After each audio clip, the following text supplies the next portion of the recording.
Let's say the young person who goes out with friends, drinks heavily, gets on a bike and goes home. No problem yet.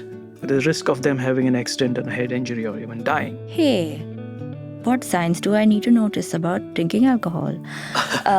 Since you're here and we have you with us. Unless you teach people how to operationalize those within their context and what is possible within that context, it won't work. There's a reason why they tell you to wear a seatbelt, but nobody listens to that either.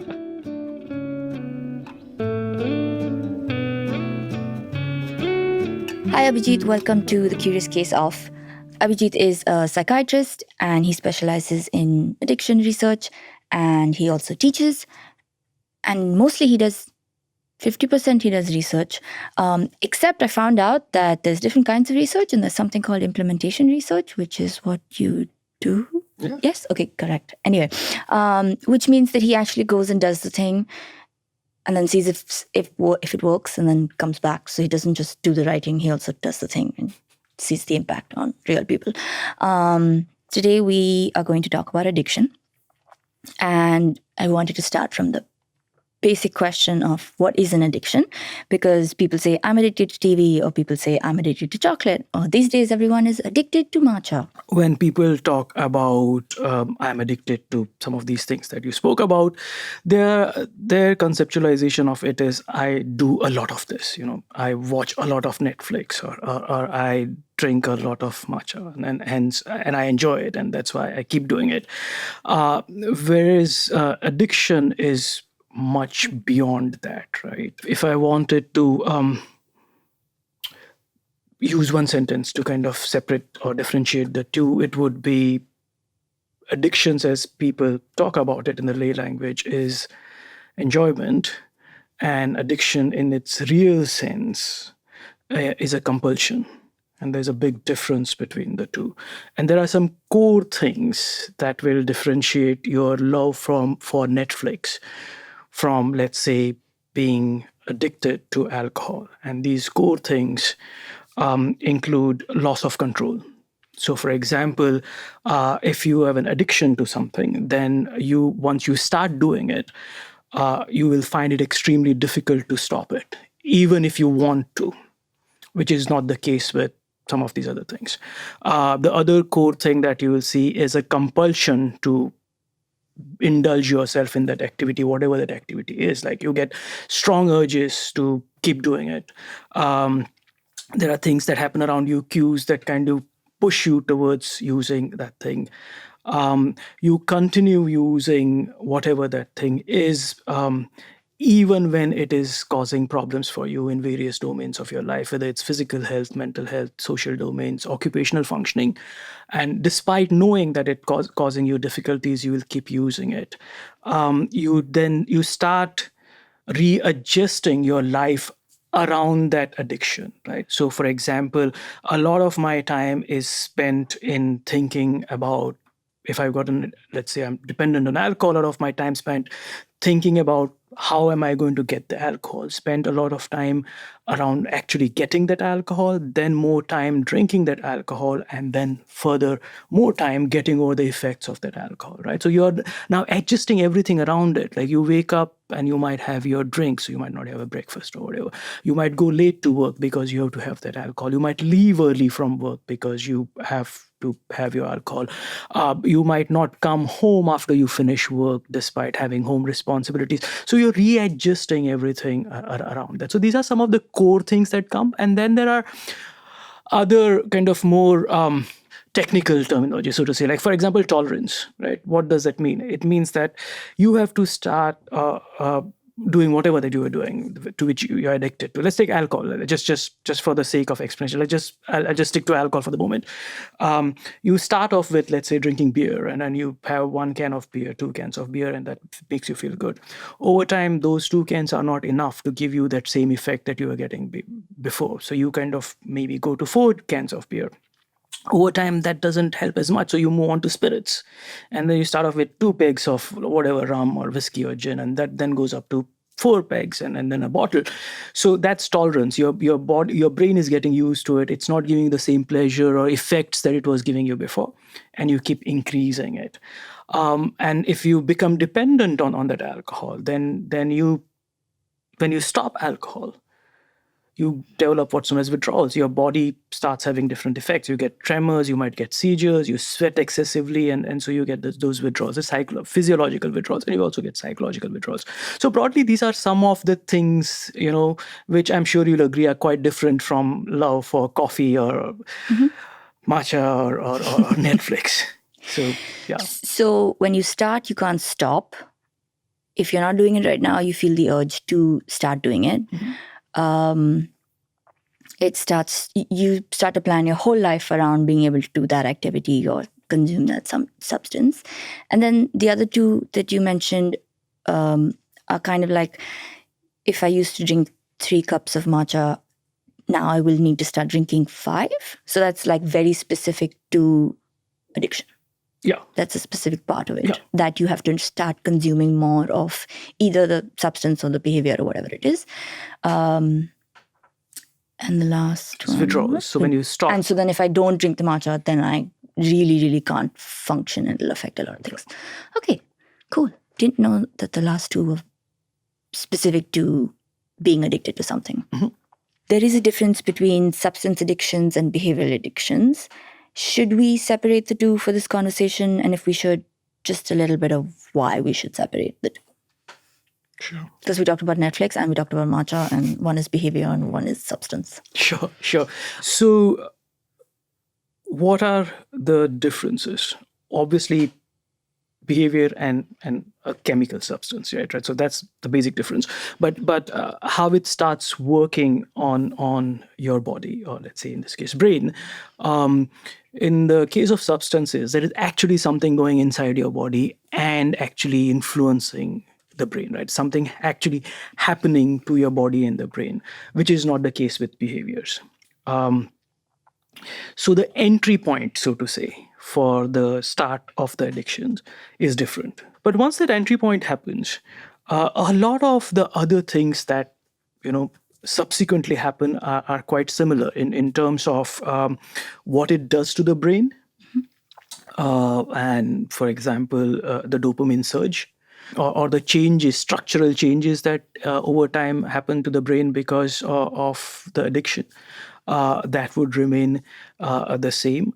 Some of the symptoms or the signs that I spoke about earlier, that you're spending a lot of time thinking about it. There are cues that kind of give you the urge and the craving to indulge yourself in that behavior. You'll get withdrawals. But whereas in substances, you kind of get both psychological and physical withdrawals, like something happening to the body, like tremors, etc., and then feeling restless and anxious. With behaviors, it's primarily psychological withdrawals and not physical withdrawals. So I won't get a seizure from not watching Netflix, but because of the physiological things that you might start feeling anxious, like, I need to watch this and Correct. not watch. So the bottom line being, if you look at it from the perspective of the brain and the kind of the chemical changes that happen in the brain with neurotransmitters, to the brain, it does not matter whether the dopamine surge that is happening, or it doesn't understand that the dopamine surge is happening that's coming out of a bottle or from a betting app. Yeah. But as I said, the entry point remains different, but once the changes start happening, a lot of them are the same, and some of the symptoms of it remain the same. The impact probably there are some similarities, like both could affect your occupational functioning, your social functioning, your family relationships, etc. But there's nothing happening physically. There's no physical damage happening to you in behavioral addictions. And behavioral addictions are relatively more easier to hide, relatively less stigmatized, and there are in today's world a lot of commercial substrates to some of the behavioral addictions as well. Like like betting on sports. Like, it's legal in many parts of the world. Gambling illegal in many parts of the world. Among substances, there are some. So there's alcohol, there's tobacco, but then there are others that are, illegal. So there's those kind of commercial determinants that come into the picture as well that we need to think about. Yeah. So because you're looking at it from the access you would have to the behavior, or like if a substance is illegal, then you also have to then figure out how to get that substance. Versus if something is legal, like you're allowed to gamble in whichever country, then you don't have to put in so much effort to be able to access that behavior. Alcohol. We love trivia. Alcohol is the only substance in the world. Okay, only substance, and I'm not exaggerating here, only substance in the world which is legally available, which you can just go and buy, anyone can go and buy, which is directly or indirectly responsible for more than 100 medical conditions. There's no other substance. Like, I can challenge you to kind of tell me one right away. Interesting. We should ban alcohol, guys. That's the message. Not sure that works. Has not worked. Banning doesn't work, yeah. Okay, so we'll be aware of the differences between substance addictions and behavioral addictions, but we can focus on the substance addictions today, because I feel like it's very important to realize the fact that when you're taking a substance and something is going inside your body, there's a whole bunch of other things, especially in the long term, that'll get affected by the fact that there is a foreign thing going into your body doing a whole bunch of things to you as well. So we had done a previous episode with Dr. Azhar, who has lived experience of being addicted to alcohol mostly. Since he has lived experience, but he's also a clinician, he sort of started to talk about it. And I wanted to, ask you about that. Can you please explain what happens from the biological point of view? Like, we'll go through all of them, but when someone says that they have a genetic disposition to having an addiction, what does that mean? Okay. I'm answering this because I want to get it out of the way, okay? The whole biological thing. And there is a reason I want to get it out of the way, but which I will come to later. So dopamine is just one of the things which is a part of the biological underpinnings of addictions. So let's just take the neurotransmitters first. Okay, so the chemicals that help communicate within the nervous system, and so dopamine, or the happy chemical as you called it, or the pleasure chemical as people call it, it's a neurotransmitter which helps learning. It's not really a happy or a kind of a pleasure thing. So what happens is different things that we do lead to release of dopamine in the brain, and the greater the release, greater the learning that this is something that's good and I should keep doing it, right? And then, as you pointed out, different things will lead to different levels of dopamine being released. Substances which people get addicted to lead to those massive surges of dopamine, and the brain gets exposed to high levels of dopamine multiple times, right? And just having the neurotransmitter is not enough, right? There are receptors to which the neurotransmitter will attach, which then allows the communication to happen. What happens is that your dopamine keeps going up if you're, let's say, for example, using alcohol, and then the brain starts down regulating in terms of the number of receptors it has for the dopamine. So your dopamine is going up. The receptors that it's used to attach to, which did the communication, the numbers are going down. Because they're like, too much dopamine is coming. Yeah, exactly. Okay. Now what's happening is the tolerance bit of it, which I told you earlier. So now you're getting the surge, but it's not giving the same pleasure. So you have to keep increasing the surge. right? And whereas the receptors keep down regulating. And so the dopamine does the job of making you learn that this is a good thing. It also helps your brain connect itself externally to different cues that give you that pleasure, right? So that's where the triggers for using alcohol or craving comes in, right? So you know that, let's say we are drinking buddies, and we drink together, dopamine goes up, cues are getting formed that every time that I am with Ira, I'm going to kind of get to drink and going to get that pleasure, right? So Neither of us drink, guys. yeah, I couldn't even say coffee because that won't work Doesn't either. drink coffee also. And what the substance then does when you ingest it is basically you trying to avoid the negative effects of not having it, right? So you are now, basic function of that drinking is not to get pleasure, is to avoid the anxiety, the stress, and that's what you are now chasing. Now let's look at the structure of the brain, right? So the alcohol or the other substances that you use or misuse start affecting those parts of the brain, which allow you to, for example, control your impulses, which allow you to plan, which allow you to understand the consequences of your actions. Those parts of the brain start getting structurally affected. So that's the second piece of it, the functioning of the brain, the structure of the brain. Then there is the metabolism, right? Which is how does your body break down alcohol? And two people, let's say, for example, might drink the same amount of alcohol, will have different rates of breaking it down. So one would think that if my body is breaking down alcohol very fast, it's a good thing because it doesn't remain in my body for long, right? The problem is if your body is breaking down alcohol very fast and it's kind of getting excreted very quickly, you end up drinking more and more dangerously, right? Because it's not giving you the effect, it's just broken down very quickly. So you end up drinking more and more.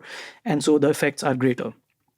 So whereas the person whom it's a slow metabolism, the effects are worse, right? You're not really enjoying it. It's, you're getting worse hangovers and all of that. And so their chances of kind of drinking alcohol problematically goes down. So that's the metabolism of it. And then the genetics of it. All of these three things that I have spoken about are because of the genetics. Are being, controlled by your genetics. So anything that alcohol or gets you to kind of become, for example, dependent on alcohol, anything that's to do with how the alcohol affects your body, all of that is controlled by a genetic predisposition. The approximately around, let's say, like a rough number, okay, around 50% of your propensity to develop a drinking problem would be explained by genetics. But that does not mean that having, let's say, a family history, let's say my father had a drinking problem, grandfather had a drinking problem, just having that genetic propensity doesn't mean that it's my fate, that I will definitely go on to develop drinking problems, right? And that's where the whole biopsychosocial comes into the picture. What the biological bits of it does, which is the genetic propensity and then subsequently the neurotransmitters, metabolism, the structure of the brain, etc. What it does is it loads the gun. Mm-hmm.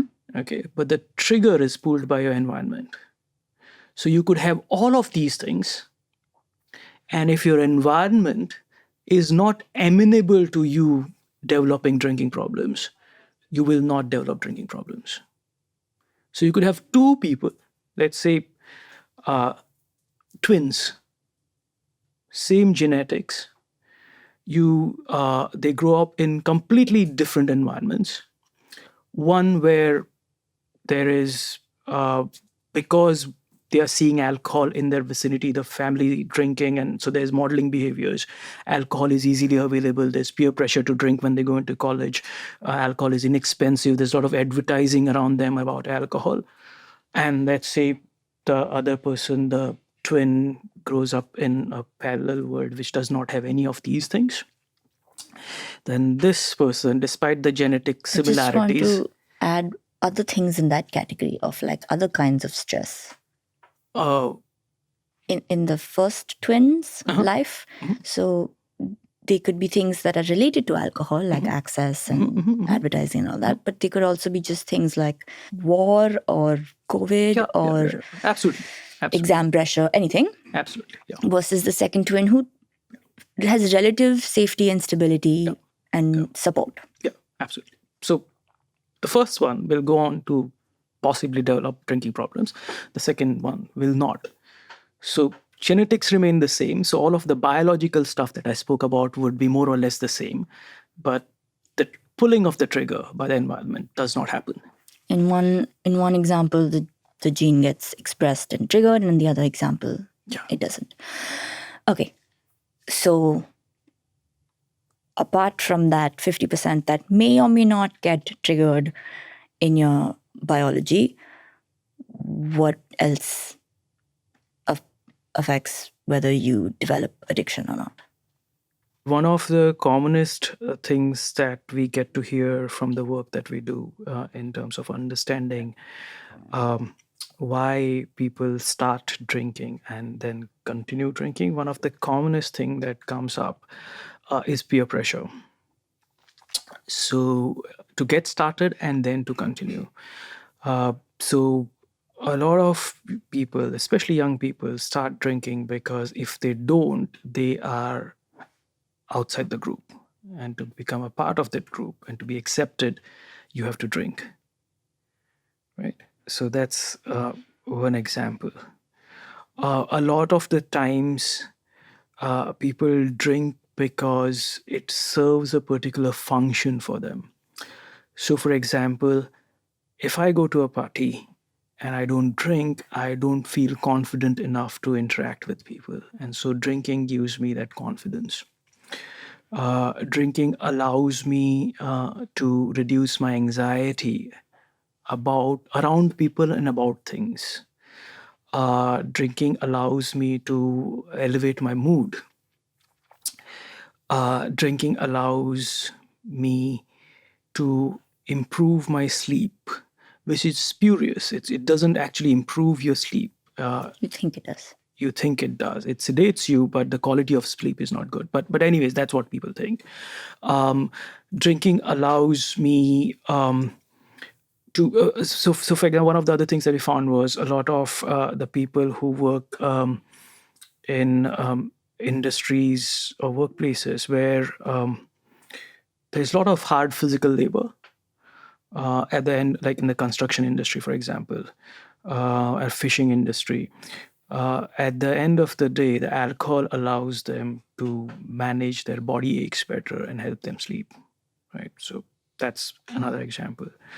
And then there are things that we don't even think about, So, for example, there is clear evidence to show that greater the advertising of alcohol around you, like there's very clear evidence that shows that greater the density of advertisements, greater the alcohol problems in those neighborhoods.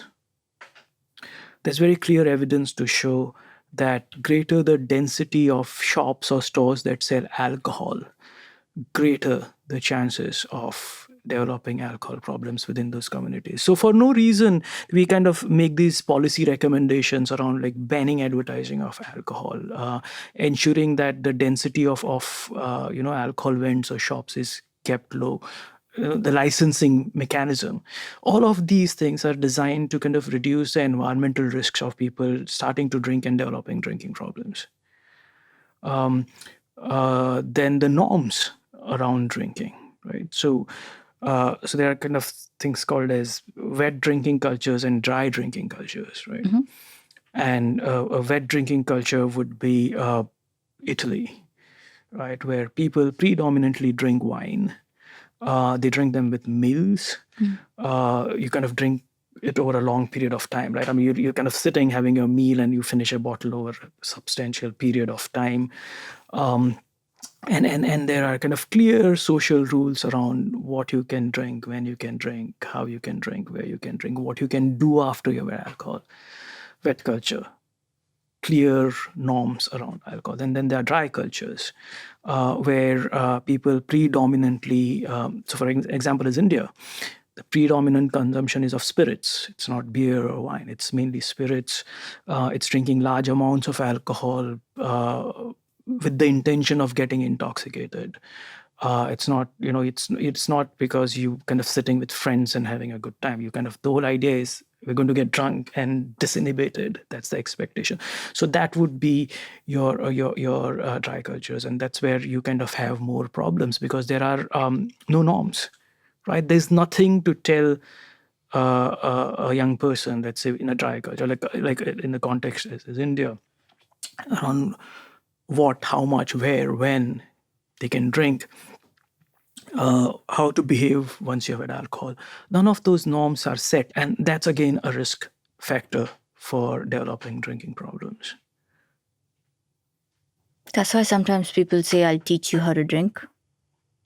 Like sometimes, I don't know, like Dr. Azhar said that his granddad, I think, had told him that, let me teach you how to do it, rather than just. Yeah, that helps set norms in some way, right? But it is an intentional thing. It can't just be I'll watch them drink and I learn from them. Yeah. But I think the point to remember is that there's lots of different things in play here, and just one thing by itself is not enough. I mean, it's an interaction, an intersection of many things, which creates that perfect storm for people to develop drinking problems. Some of the things that you mentioned did indicate psychological distress as well. So like feeling anxious or having so low self-esteem. These days, some amount of conversation about addiction is also that, it's the solution to the pain that you're feeling. So it's not necessarily the substance that you want. It's that it's giving you something else that you are otherwise missing. And so, for example, depression can also lead to you developing an alcohol problem. I know you said there was no order of importance. Would you say peer pressure is as big a factor as mental distress? Well, I mean, at least in the work that we have done, the peer pressure has come out the most endorsed in some way. But again, if you look at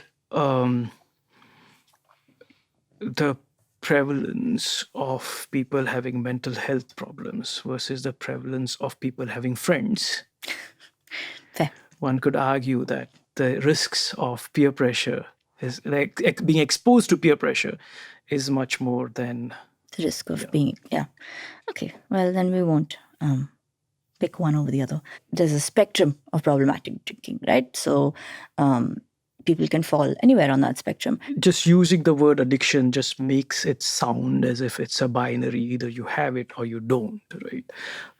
But the reality, and when people think about addiction, they are thinking about the more extreme end of the spectrum. But in reality, for example, alcohol, the problems related to alcohol or alcohol use disorders, as we call them in jargon, broadly would have three buckets within them. So there is risky or hazardous drinking, which basically means that one is drinking heavily. And if they continue doing that, they run the risk, and that's where the risky comes from. They run the risk of developing physical health, mental health, social problems. Right? They've not yet developed problems. So, for example, let's say the young person who goes out with friends, drinks heavily, gets on a bike, and goes home. No problem yet, with the risk of them having an accident and a head injury or even dying, right? So that's the risk I'm talking about. Harmful drinking is the second category, which is where you already started developing problems: physical health, mental health, social occupational domains, right? You're drinking heavily, and your liver might be affected. You might be getting gastritis, or you might not be sleeping well. You might missing work days. You might be getting violent towards your family members, but you are still not dependent on alcohol. That is, if you decide to stop tomorrow, you're not going to get, let's say, for example, withdrawals. And then the extreme, the kind of the more severe end of the spectrum, is being dependent on alcohol, which is a lot of the things that I told you earlier when you asked me about addiction, which is the withdrawals that happen, and continued drinking despite all of the adverse impacts, knowing about the adverse impacts, etc. So that's basically a combination of physical, behavioral, and psychological components. So the physical would be, let's say, the withdrawals that happen when you stop. Behavioral would be kind of the constant seeking of alcohol, and then the psychological would be the craving, the strong craving or desire to drink alcohol, to the exclusion of everything else.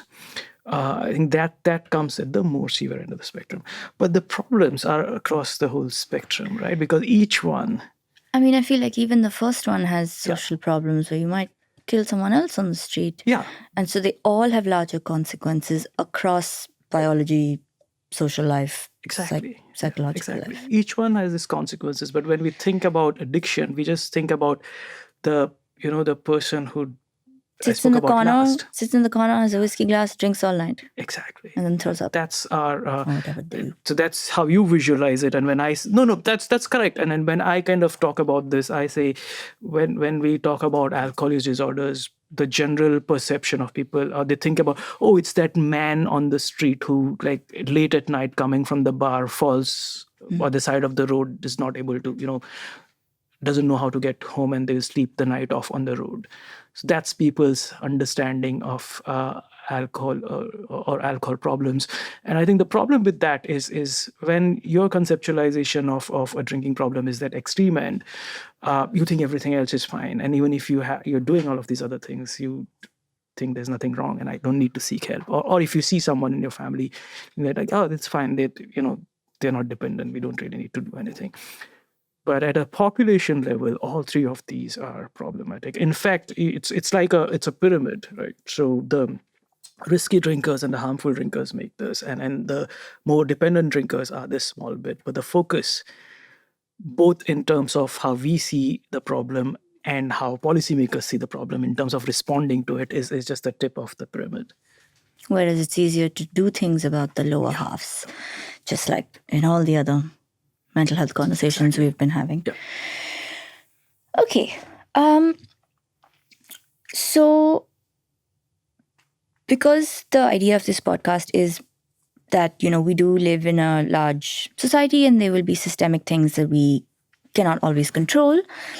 In terms of personal agency, as me as an individual, if I had to try and do something about it, if I were to say notice any of these signs, what does that look like? I think when I spoke earlier, I said I said that I would want to kind of get the biological out of the way right at the outset, and it's because of this, the agency. You mentioned agency, right? Because if we stress too much on the biological bit of it, then you're taking away agency and accountability for your behaviors, right? So it's important to remember that. So what can one do? I think the first thing is acquiring adequate knowledge, right? Unless you know that this is a problem, that's the first step. So knowing, getting curious, I think, and getting and getting that information is important. Second thing is acknowledging that there is a problem. I think we should get into that, because it will be so difficult for me to see that I have a problem, right? And if getting to know about it, it's highly unlikely someone who has nothing going on is going to be like, hey, what signs do I need to notice about drinking alcohol? since you're here and we have you with us, can you go over just a couple of them? Like, for example, when we was talking earlier, you said drinking one peg a night across the week would be less of a sign of risky drinking rather than 5 in a day. Whatever. Yeah. I mean, those are kind of things that will not for sure, but it sort of gives you a little bit of thought in terms of how to spot risky drinking in your personal capacity. So like something Dr. Azhar said was that if he realized that he needed, when he needed to start to control his drinking, he was like, the fact that I had to control it is a sign that it could be problematic. So things like that. Sure. Historically, the thinking around that has been the volume, right? The more I drink, the more problematic it is. And so when people judge, do I have a problem? They judge it based on volume. Like, I'm drinking X amount, so that's fine. This much, then it's a lot. But recent advances, and not so recent, but kind of advances in science are now telling us that it's not just the volume that you drink, but it's the pattern that you drink, in which you drink, that makes the difference. And what do I mean by pattern?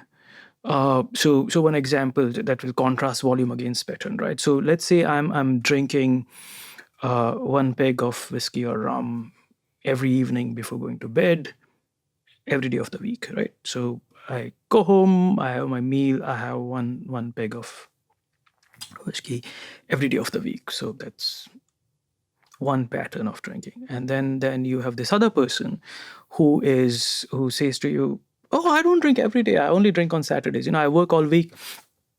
Saturday is my off day. I go to the bar in the evening, meet friends. I drink 5 pegs of whiskey over that 1 hour that I'm sitting with my friends. I come back home, I quietly eat my meal and go to bed. Now, this person is drinking 5 pegs, that person is drinking 7 pegs. So in terms of volume, the first person is drinking much more. But the second person is drinking in a pattern which is more problematic, because they are drinking large amounts of alcohol within a very short period of time, which does more damage to the body and the brain as compared to the 7 that are spread out over the week. So I'm giving you an extreme illustration, but basically the volume in one is greater. And if we went by the older thinking of this, one would say that this person is at a greater risk versus it also the other sounds like you're drinking every day versus I'm only drinking once a week. Exactly. So I think that's something that is people need to understand. But people also need to keep an eye on how is it affecting my life, because at the end of the day, a lot of these things about how is this substance affecting my life, and that gives you a sense of if is it's this a problem or not. I think when we did the episode with Dr. Shishadri about parenting in the digital age, he was also talking about, gaming addictions. I mean, we didn't get into it, but it came up, obviously. And, he was like, if I'm gaming and that is affecting the fact that now I don't have any friends anymore, I'm not being able to study, I'm not doing anything else, then it's a problem. But if I game for 4 or 5 hours a day, but I'm still going out, doing my workouts, playing a sport, spending time with my family, maybe I game more than the average person. And there's also nuance to that, Ira. So, and especially with behavioral gaming in particular, because there's, let's say, this one person that you spoke about, and it's affecting all of that, and they're probably doing it 7 hours. And then there's another person who is doing it for 15 hours a day, but they're a professional gamer. Now that just changes the dynamic completely, right? And it's not an addiction; it's your work. And you might be kind of locking yourself up in a room and not having any friends, etc. But this is your job. Which is also what Abhijit does, but he just does it with mental health research. So it sounds acceptable and okay. Oh, God. Okay. Oh, God. But I guess checking if your life is essentially in a balance would be a good way to assess whether it could be risky behavior or leading to a problem or any of those things. So that was the getting information, being informed and learning more about the thing, getting curious. And the second one was accepting it, you said. And I think that's sort of, I guess, where the shame and the stigma and the whole moralizing aspect of it would come into it. It depends on the context, obviously, but I'm saying at an individual level, accepting that there is a problem becomes the first step. Because if you don't accept it's a problem, you're not going to seek help, right? So, in that sense, if we keep the complexities of that accepting aside, which is, as you said, there's stigma, there's shame, there's guilt. If we want to get a cleaner narrative, just to kind of map out the process, let's just keep those The how. the complexities aside, and let's say you accept it, and then the next step would be to seek professional help if it's needed. Managing or treating the underlying mental health problems, if there are any, which are driving the drinking. Strengthening your support systems, like intentionally strengthening your support systems. Developing alternative safe interests are some of the things that you do. You're kind of strengthening your social networks, and you're replacing the drinking behaviors with things which are not, risky, dangerous, or safer alternatives. Habermas said, addiction is the progressive narrowing of the things that bring you pleasure. Yeah. So if you start finding joy in other things, it's less likely that you will do that only one thing again. And that's the same thing that happens with agency as well, right? So it's not a binary that you have agency or you don't have agency. What happens in addictions is that your agency starts constricting, right? And your choices start narrowing. It gradually becomes less and less and less. Exactly. And so the whole point of some of the interventions and recovery is kind of expanding your choices and your agency. Which is also what therapy does, which we discussed. So in the Radhika episode and the Nuzat episode, which were on two very different modalities of therapy, the end thing was that what therapy is trying to do is not fix your problem. It's just trying to show you have more choices than you thought you did. Yeah. And even if all of them are not very great choices, you still have a choice, and there were more choices than you thought you had. Just knowing that you have more choices in itself is empowering, right? Okay. So there is a higher emphasis on minors and children not drinking or not, like you said, in the whole peer pressure thing, starting to drink earlier on has a more... makes it more likely that you may develop an addiction. Why? I mean, is that true? And if yes, why? It's true. It's absolutely true. And the reasons for that is all of the things that I spoke about earlier biologically are the things that start playing out at that age, because all of those systems are still immature and developing, right? So the synapses or connections in the brain are still developing, right? What you feel is safe or good is you're figuring that out as you grow up. So that's the psychological bits of it. But even at the biological level, the connections are still developing, and what they're called as, plastic. They can change. Mm-hmm. They're still not fixed. Yeah, they're still not fixed yet. The structure of your brain is developing. So any kind of substance which influences this can effectively rewire the brain. So 25 is when the brain is fully developed, approximately? That's what you used to say. Now we kind of saying the new science is saying that brain keeps on developing. So let's get into that. Okay. But it's at the greatest risk, because that's when the most cutting, pruning, connecting of those networks is happening. At a younger age, all of that is happening, and this substances interfere with that, could rewire them the wrong way, could kind of get them used to high levels of dopamine, which the brain is not built for at that age, etc. So that bit of it is happening. The second bit is the structural bits of the brain, which allow you to manage impulses, to make decisions, to think about safety, to plan. all of those parts are developing as well. So when those get exposed, those decision-making powers, those abilities to plan, etc., gets influenced. So in words where that most of society cares about, you get bad marks in school if you started drinking earlier because... But there are longer term impact Yeah, than just no. what's happening in school. Of course, but like in the stereotypical depiction is that, you don't study, you just drink, and then you do badly in school. So it may not necessarily be that they're stupid and doing badly in school. If they're drinking, then it is actually changing the structure of their brain, and therefore whatever capacity they may have been, may otherwise have had, is being impacted. Yeah. And the third thing that happens is the brain learning at that young age, that a brain and the young person learning at that age, that this is a good way to cope. So your learned coping response now becomes alcohol, using a substance, right? So your ability to process emotions, difficult thoughts, etc., does not develop. So quite a few things happening at that age because of the immaturity. And when I say immaturity, not the way we kind of think, not in a moral manner, not good or bad, just you're growing, you're developing. Yeah, exactly, you're developing, and all of that can have longer term impact. And there's again evidence to show that earlier you initiate drinking, the greater the chances of developing drinking problems in the future as an adult. That doesn't mean that everyone, obviously, who starts drinking early will go on to develop the problems, but the risk is much greater as compared to someone who starts drinking later.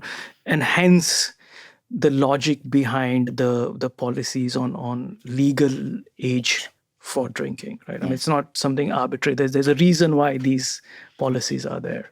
There's a reason why they tell you to wear a seatbelt, but nobody listens to that either.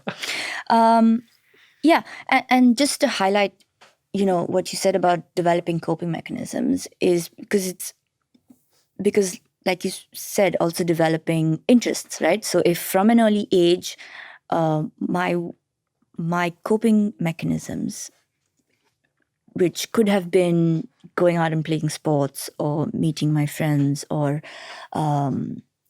drawing or any of those other things that would otherwise help me cope with my feelings, cope with, anything like low self-confidence or whatever it is. I may learn things that make me feel better, that will help me as I get older to continue to know what makes me feel better, what works for me and what doesn't. But if from when I was growing up, I started to use alcohol and it worked, then that's all I've learned. So then when I grow older, now I haven't even learned the things. Yeah. So now I have to start learning the things that otherwise I would have started to learn when I was growing up. But then, and this is specifically what you do some of your research in, is how do you convince kids to not start drinking early? Yeah. I guess just make sure they have enough to do that they find fun and interesting and safe. For the people who are using substances primarily as coping, in the sense that, either they're struggling with depression or they're struggling with some other sort of mental illness or just distress, they are most likely drinking to get relief from that. And then there would be a different group of people who, maybe started it out of peer pressure and then slowly developed a problem with substances. Would you say that the treatment process would be slightly different? So, 2 points I want to make before I get to the treatment bit of it. So one is that the relationship between mental health problems and alcohol use. There are broadly 3 pathways through which that happens. So one is where the mental health problem comes first and you use alcohol as self-medication. The other pathway is where the drinking problem comes first and that causes the mental health problem. And the third is where there is a common pathway which is driving both. Let's say, for example, I'm a victim of domestic violence. That's driving my depression independently. And to help me cope with the violence, I'm also drinking alcohol So to I have forget a about it. third horrible thing happening to me, which is causing my mental health issues and my substance use. Exactly. Now, the thing with self-medication or drinking alcohol to make you feel better or cope with it is it works until it stops working, right? And which is not too long, right? At some point, it stops working and it just makes things worse. So, with regards to treatment, three ways of doing it in terms of how the treatment can be organized. So again, historically, in different parts of the world, this happens in one of two ways, which is one where there's again evidence for this as well, where you say that let's treat the drinking problem first. You treat the drinking problem, and let's say the person reduces or stops the drinking, and then you review after some time. Many times, if the mental health problem is secondary to the drinking problem, it will go away and then you don't need to do anything. So the treatment is sequential. You treat one first, then you see if there's a need for the other. Then the other way of doing it is parallel, right? Let's say I've got drinking problems. I go to you for my treatment of depression, and I go to someone else for treatment of my drinking problems. Two different systems. And that's how these systems have been organized historically. But the understanding now is that you need integrated treatment. So if I come to you, you have to be an expert at managing both and the interaction between the two. And so the treatment is not of the, let's say, depression or the alcohol use disorder. There's a treatment of the depression and the alcohol use disorder and how the two of them interact with each other and have an influence on each other. So either you find one person who can do both, or you find two people and make them talk to each other. That's the second way, which is you have it in parallel. They might be they might be talking to each other, but still one person is delivering intervention for depression, one for alcohol use disorder. They're not necessarily providing you something which takes both into consideration. Will you find someone these days who can do integrated care? Difficult, but that's the aspiration. Or that's the best way of providing care in situations like this. But if you can't find one person, then you find two people, and then you say, hey guys, we sit in a room together, all three of us. Absolutely. You can't let the best be the enemy of the good. The best is integrated treatment, but in the absence of that, you can do what you suggested. Okay. So what is the treatment? Like, okay, if you took the extreme example of in the people who have an addiction category, they will obviously be the withdrawal symptoms that you have to deal with. So there'll be a whole bunch of physical stuff that has to be dealt with. So that could be part of the treatment. But then what's the other part? So that I've seen, they give you some medicines. It's supposed to help you reduce the craving. It's supposed to help you like not throw up or whatever happens when you get anti-seizure. I don't know. There'll be some medicines, right? And then after a bit, those medicines will stop. And then the person has to not drink. And that happens by keeping them distracted. Lots of things. I think, again, because we are speaking about biopsychosocial causes of drinking, similarly, treatment also can be categorized into those, right? I mean, we are only talking about the more severe end of the spectrum now, people who are dependent. And so there is a role for medications in this case, the more extreme end of the spectrum, and there's a role for psychosocial interventions, right? Again, just like earlier, let's get the biological out of the way. Medications, broadly two types. One are short-term medications that you would give someone who has gone into withdrawals to reduce the intensity of the withdrawals because it's very distressing and can also be fatal if not managed properly. So those short-term medications to manage that, stop the tremors, sleep well, stop the vomiting, all of those things that you do. Short-term, 5 to 7 days, generally people are out of the withdrawals, which is supported, safe, under medical observation. Then the second block of medications, a bucket of medications, is the anti-craving medications, which some people might get, some people might not get. But the idea is to, as the name suggests, Help stop with the the craving, cravings. right? So that's the second bucket. But the hard work is in the psychosocial, okay? And generally, just medications by themselves are not helpful. You need to combine them with psychosocial interventions, and the psychosocial interventions are basically various different kinds. The Who do idea you is go to to? get people into recovery. Do you go to a psychiatrist or do you go to a psychologist? uh, you could go to the first bit, obviously the psychiatrist, the medications bit of it. The psychosocial bits of it, if the psychiatrist is trained, then obviously you can go to a psychiatrist. If not, you go to a psychologist. The idea is to get the person onto recovery and keep them there, right? The easiest part of treatment is getting to stop the alcohol. The most difficult part is remaining stopped, right? Because recovery is a journey, right? When you say, I'm going to stop my alcohol, it's a single decision. Whereas recovery is you're making small little decisions on a day to day basis, right? And what could these decisions be?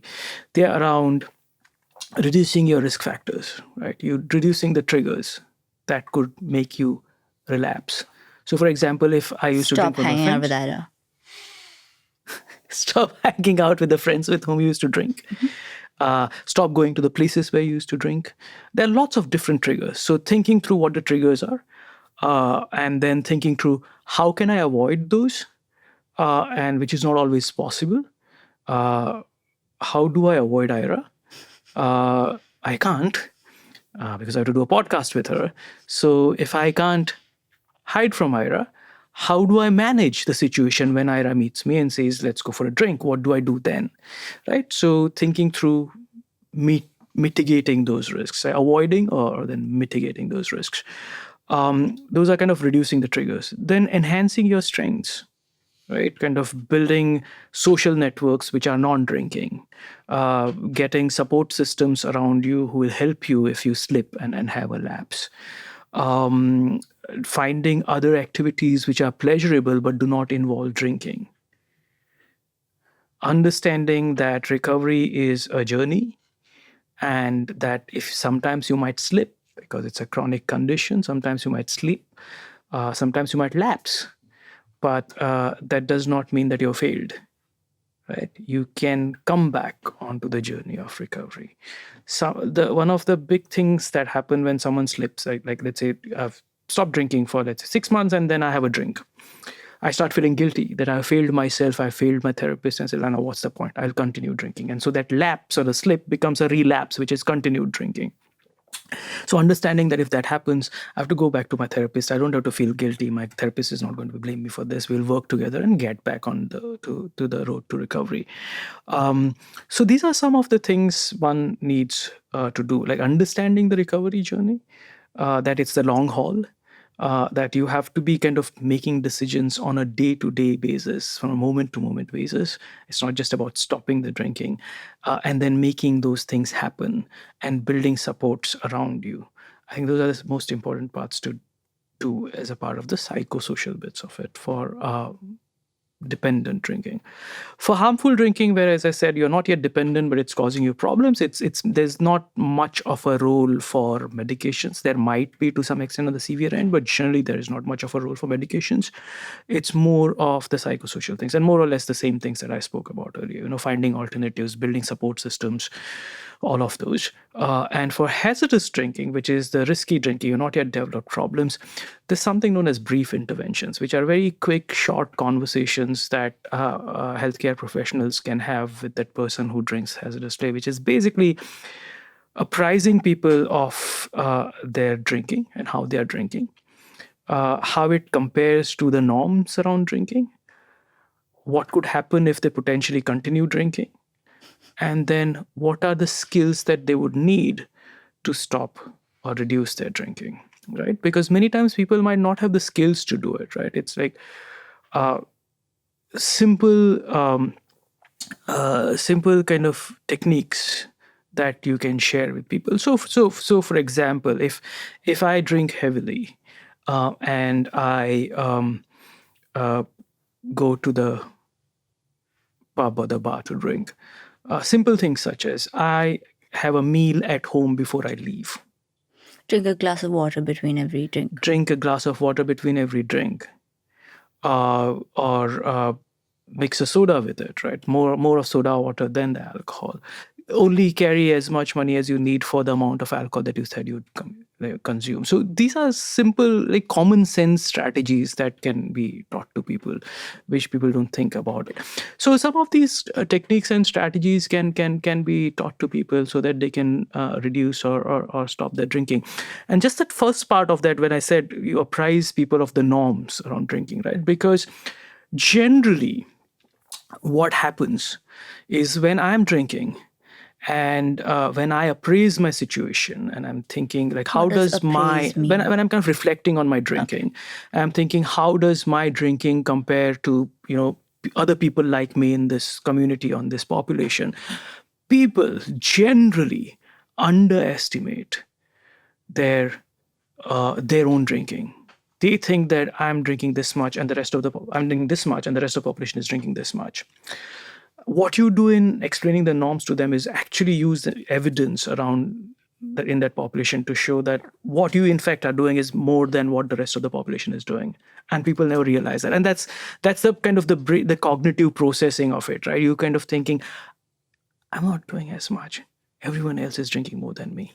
As someone who has been through phases of feeling low because of my depression, everything you said right now sounds exhausting. In terms of doing it? Yeah. Uh-huh. Yeah, I just feel like turning to the audience and being like, one step at a time. You don't have to do it all together. No, absolutely, I agree. I mean, and independent of having depression, I mean, even for someone who does not have depression, getting onto the road of recovery and staying there is hard work. It's not easy. And you talked about relapse, and this also came up in the Dr. Azhar episode, that, every time you relapse, it gets harder and harder because you get more tired of restarting that process of recovery again. And what I brought up then, because that's something that really stuck me with my journey, is that if you put that psychosocial support and that post-op care in place the first time, there's less likelihood of you relapsing. And then the whole process becomes far less tiring. But no guarantees, right? Just No. But of course not. But things will happen. Yeah. But percentage-wise, it increases the probability. One would think so that if you have put a strong, safety network around yourself in terms of social support, then the chances of recovery are greater. But even if you relapse, psychosocial support. Sorry? Full psychosocial support. Yeah. And even if you relapse, the chances of coming back, because they'll help. Yeah. So, not that that'll reduce. It may reduce the chances of relapse, but even if you then do relapse, you just feel less horrible about it, because getting up and starting to walk again is less tiring. So the sooner you admit it and then get help and then do the first round of getting help sincerely, the less tiring and exhausting the whole process should be. Cool. Sounds good. We'll do that. There's a lot of stigma around addiction. And that is one big thing that sort of comes in the way of seeking help and admitting it to yourself and being able to admit it to other people. So I was wanting to know what the biggest myths about addiction are that you would like to bust. And the second thing is that while there are myths about it, it is true that someone who gets addicted to a substance then starts behaving in ways because of that addiction, right? So like you said, their world revolves around it. So they might lie about things. They might not be able to wake up and take responsibility of the household chores or whatever it is that they were required to do. They might get violent or aggressive because they're cranky, all of those things. And so it's not necessarily easy for the caregiver or their loved ones to navigate this situation and to sort of deal with them. And so even after you realize it's an illness and it's part of this is not their fault, it's a difficult balance to strike. So first, what are the myths you want to bust? And second, if there's someone who's listening who has a loved one who's struggling with an addiction, what's the most helpful thing you would say to them? I think one myth that still persists is that this person drinks because they don't have the willpower to stop, or they could stop if they wanted to, but they don't want to. And I think we don't really need to bust that after the discussion that we have had around the biology of it. I think what's important to remember is that biology is important, but it can't be used as an excuse, and you have to take agency into consideration. And it's the two of them working together that makes the difference. So it's not just someone being weak or lazy or not having the willpower. I think that's a big myth that still persists, and hear it quite commonly. I think the biology sort of helps you with the acceptance part. Yeah. And then it's okay, now what is the whole other agency, psychosocial aspect of it? So accountability while accepting that there is kind of biology involved there, I think is very important. The other one is basically thinking that once you stop, you're good. And you see that many times amongst those who have stopped drinking are on the path to recovery for the first time. That confidence that I've now stopped it, then it's going to be easy. I'll never drink again. That's what many times is. I'll never drink again, doctor. I mean, I'll be fine. I think understanding that recovery is a journey, that it's a chronic condition that you have, like you would have diabetes or hypertension, high blood pressure, etc. And there are going to be, ups and downs, and knowing and preparing for those downs so they can respond to them appropriately when they happen is very important, rather than fumbling when it actually happens, right? So I think that's another common myth that, once you're done, you're done. So you would say it's chronic? Yeah, no, absolutely. It is like any other chronic condition like diabetes. There are going to be ups and downs. There are going to be fluctuations, and you have to be ready to kind of manage those. There's this other thing that I commonly get in clients that I see where with drinking problems, where they will say, "Oh, but I drink only the good stuff." That I don't drink, let's say, for example, country liquor. I drink scotch, right? What's the difference? I know, but again, there's this thinking that it's the quality of the alcohol that makes the difference. Quality of alcohol does. I mean, like, say, for example, spurious country liquor will do kind of a different kind of a damage. But if you're looking at spirits, it doesn't make a difference. Spirit is a spirit. I think the first and most important thing to be able to, that family members should do, is to be able to separate the person from the behavior. I think that's the first step.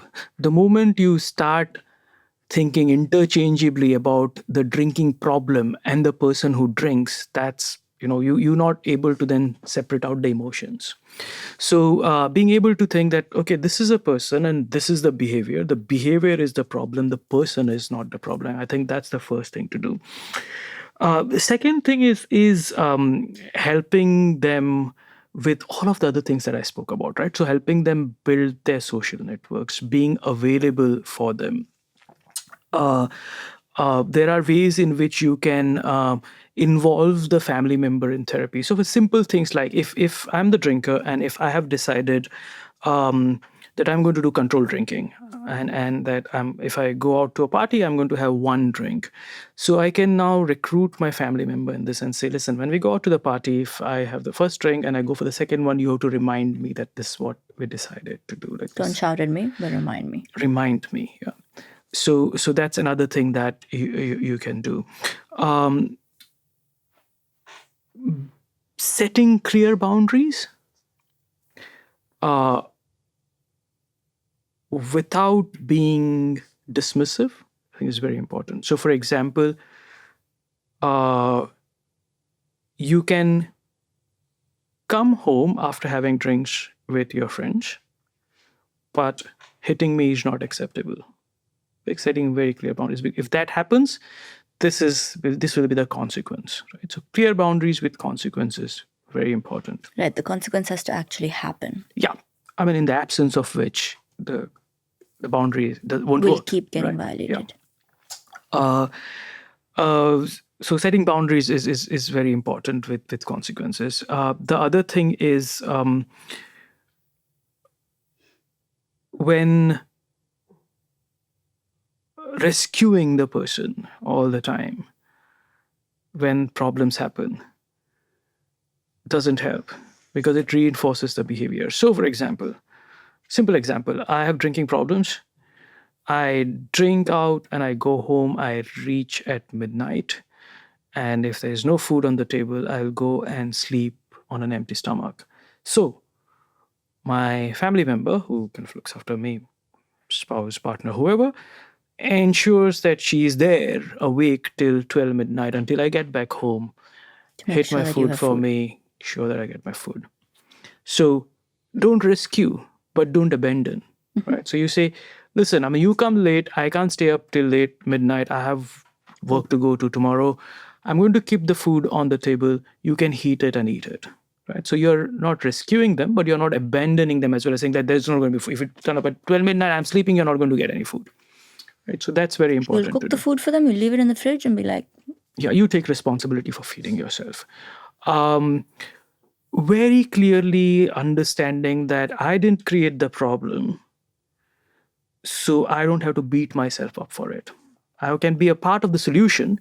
You as in the caregiver. As a caregiver, right? I didn't create the problem. It's not my fault, so I don't keep beating myself up about it. But I'm happy to be a part of the solution. That's very important to kind of think through. And finally, remembering that as a caregiver, while you're helping the person who has the drinking problem, your own well-being is also very important.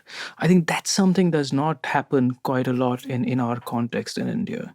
You either kind of say, there's no point, I can't do anything about this, let them figure out what they want, or you kind of get so involved in it that your own well-being is compromised and you don't think about your own needs. You're only thinking about that person's needs. Like, what do I need to do to keep them safe, keep them healthy, reduce the risk, without understanding that this is having an impact on you. Because if you are not well, then you can't take care of anyone else, right? So being mindful of the fact that my well-being is also important is very important. I feel like, again, very specific to me, but like my depression made me just not move, not do much, which is much easier to deal with for an outsider than someone being impulsive or rash or aggressive or, and so then for the caregiver or the person taking care of them to be able to, like you said, find the balance between this is the person, this is the problem. Don't get annoyed with them when they maybe keep doing the same thing again and again. In the sense, set your boundaries, but don't get annoyed with them. So it's not the same thing. You can be very strict with your boundaries and still be compassionate to them. And so I think understanding that, especially, I think that, also helping people articulate what that looks like. Because if I tell you, hey, set your boundaries, but with compassion, you're like, yeah. No, what absolutely. does that sound like? Absolutely. And this point that you made about compassion is very important. The love is very important, but it's not enough by itself. And so you need all of these strategies and helping think the family members through these strategies. And you're right. I mean, unless you teach people how to operationalize those within their context and what is possible within that context, it won't work. And I say operationalizing it within the context is very important. Is that it's, for example, it's very easy for me to say that you set boundaries and there are consequences. But if when you set the boundaries, the husband beats you up, then that's not a viable solution for you, right? That's one of the big challenges that we face when we work with family members here in the Indian context, is if setting those boundaries or having consequences around that, or if she doesn't stay up till midnight to give them food, that a man will come in and beat her up, then it's not a viable solution. So this thinking these through requires help and support. Yeah. It's complicated. It is. The thing that I wanted to ask you, because we had this conversation and it's going to be a fun debate. This is what's going to make people either leave this episode or... That's why you're asking it last. That's what I'm asking it last. So there have been various newspaper clippings and articles and Instagram posts and things that tell you one glass of red wine every day is good for your heart. And you said no. And to differentiate that, while one glass of wine every night won't kill you, it's not doing anything good for you. So is that true? No amount of alcohol is good for you. So what you're talking about, that one glass of wine or whatever is good for, it's not good for you, it's good for the heart, is the thing that used to be the case. And that was evidence. There was evidence around, there was science around it. But in more recent times, people have tried to disentangle the science a little bit to understand how good that science or how applicable that science is. Yes or no, Abhijit? No amount of alcohol is good for you. Do you want a headline or do you want the news that comes after the headline? I'll attach the links in the resources below. So let me keep this short. There's problems with the evidence, and you can't take it at face value as we used to take it. And even if the evidence was true, that a little bit of alcohol is good for your heart, it just means that you would die with a good heart, but everything else is not working, right? Because the liver is still getting affected, your stomach lining is still getting affected. So there is no net benefit. There's benefit to the heart, but every time you consume alcohol, your risk of cancers go up, right? So the current understanding is that this is what you want to hear, that no alcohol is good. I don't want to hear it. It's just it was like the conviction with which you said it was so impressive that I was like, okay, then people should know. You build the background and then you say no amount of alcohol is good. The thing is, you can't stop people from drinking alcohol. What we can urge people to do is to understand the trade-offs that you're making. Yeah. This is not to say stop drinking alcohol. It's just to let you know that no amount of alcohol is good for you. Yeah. Drink what you want. Coke is also, I don't think any amount of Coca-Cola is good for you. You can still drink it. No one is putting out messaging saying that there is something called a safe Coca-Cola. Whereas with alcohol, that's the problem. There's messaging that says that there's something called a safe drinking limits, right? But in reality, there is no such thing as safe drinking limits. What you can have is low-risk drinking, right? Safe drinking limits implies that there is no risk drinking. There is no such thing as no-risk drinking. There's low-risk drinking. All drinking will have risks. Exactly. Less drinking will have lower risks, and more drinking will have higher And a lot of the safe drinking narratives have been, pushed by industry and all of those other kind of the political economy around alcohol. But bottom line being, no alcohol is safe. Cool. Got it. Okay. Thank you so much for all of that and explaining it and taking us through it. I think it was quite helpful.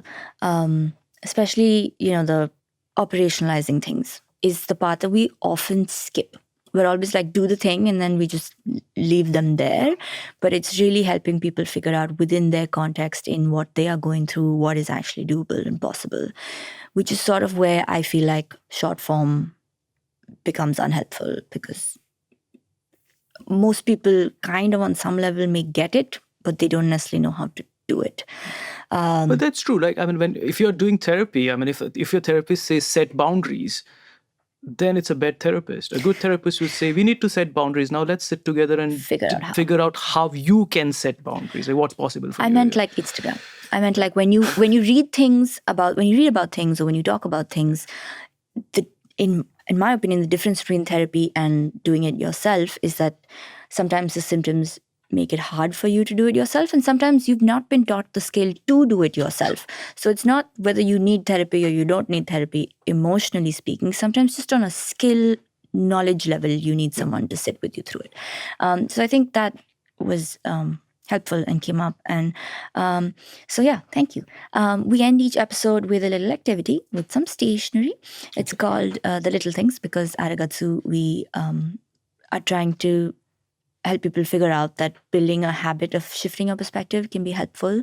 And so the idea is that you get clipboards, and you have to write down one thing, at least one thing, that didn't go badly. It could have gone well, it could have gone interestingly, curiously, anything, just not badly, from this morning to now.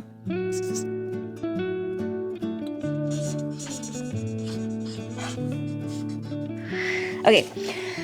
Keely, my kitten, curled up on my lap and purred. That was my good thing for today. And then he came and scratched my hand. See now, that's your problem. Okay, what's yours?